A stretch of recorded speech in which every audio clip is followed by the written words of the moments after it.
Okay, so let's look at number 14, Pilgrim the Doctor. A doctor too emerged as we proceeded. No one alive could talk as well as he did. On points of medicine and of surgery, for being grounded in astronomy, he watched his patient's favorable star, and by his natural magic knew what are the lucky hours and planetary degrees for making charms and magic effigies.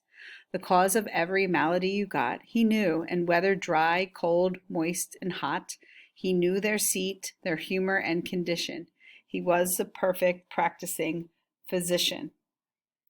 These causes being known for what they were, he gave the man his medicine then and there. All his apothecaries in a tribe were ready with the drugs he would prescribe, and each made money from the other's guile. He had been friendly for a goodish while.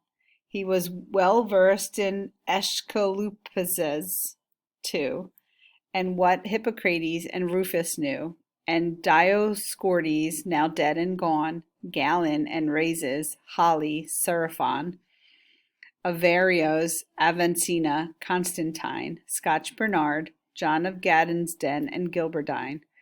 In his own diet he observed some measure. There were no superfluities for pleasure, only digestives, nutritives, and such. He did not read the Bible very much. In blood-red garments slashed with bluish gray, and lined with taffeta, he rode his way. Yet he was rather close as to expenses, and kept the gold he won in pestilences. Gold stimulates the heart, or so we're told. He therefore had a special love of gold. Okay, let's go back up here to what it says about the doctor, number 14. In the beginning, it talks about him. Nobody could talk as well as he did about points of medicine and surgery, right? So we're thinking he is a very good, straight doctor, right? He knows the body, he knows medicine, he knows surgery. But then we have the next 4 or 5 lines that where he talks about being grounded in astronomy, right? Stars. But he tends to talk more about astrology, right? If we talk about, well, what's your star sign, or what's your favorite sign, or what moon are you in? Making charms, lucky hours, all that is astrology, which is kind of the opposite of, physical medicine. So I find it interesting that Chaucer describes our doctor a little bit of both sides here. He's not just a straight doctor. He also dabbles in the other ideas of healing, which I guess in this time period, like whatever worked, if you could get it with herbs or with spices or with effigies or charms, whatever could help your patient, I guess. So he does dabble in all of the areas. An effigy is, if you're talking about when you make like that little doll figure, that little human doll figure, it's almost like voodoo. And let's say you take a pin and prick the little doll figure, and the actual person of the figure hurts because you put a pin in the doll. I'm sure you saw movies like this. So they would put pins and items in this doll in the hurt areas of the real human and try and get it to heal, which is strange, right? Then we talk about this line 430. It says, he knew, and whether dry, cold, moist, or hot. Now these are the humors. I'm going to take you down to the bottom because it gives a great explanation here.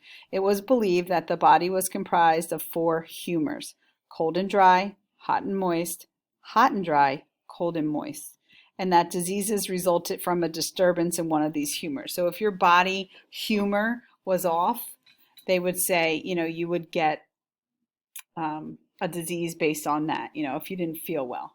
Think about if you have a fever, people put their hands on your face. Oh, you have a fever, your hot and cold is off. So, maybe it's the beginning of thoughts like fevers and such. It says here he was the perfect practicing physician. He gave medicines, and he had apothecaries, which are basically pharmacists, and he would prescribe drugs, and he would try and do the best that he can. And each made money from the other's guile. So we have the drugstores making money on the doctor prescribing drugs. The doctor's making money because people are coming back because they're getting medicines to heal them. So they're both making money. Then this whole section here with all those great names, these are all famous doctors that he followed, he read up on, and these are previous doctors who have some authority in the medicines. Going down a little further, he does talk about digestives and nutritives, again, kind of outside the realm of physical doctoring, but still talking about health per se. Then it throws in he wasn't very religious, right? And then what he wore blood red garments, which is an interesting description, slashed with bluish gray and lined with taffeta. Taffeta is kind of like that silky fabric that you would think about when you think of prom dresses. Um, it says here he likes gold, he likes to be rich, he likes to have money, I guess, and he wins money, or they say win, but he gets money for dealing with pestilences, and pestilence is disease, right?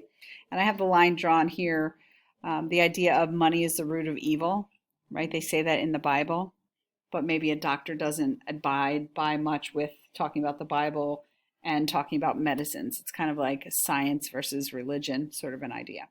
Okay, so that's our doctor. Take a look back over it.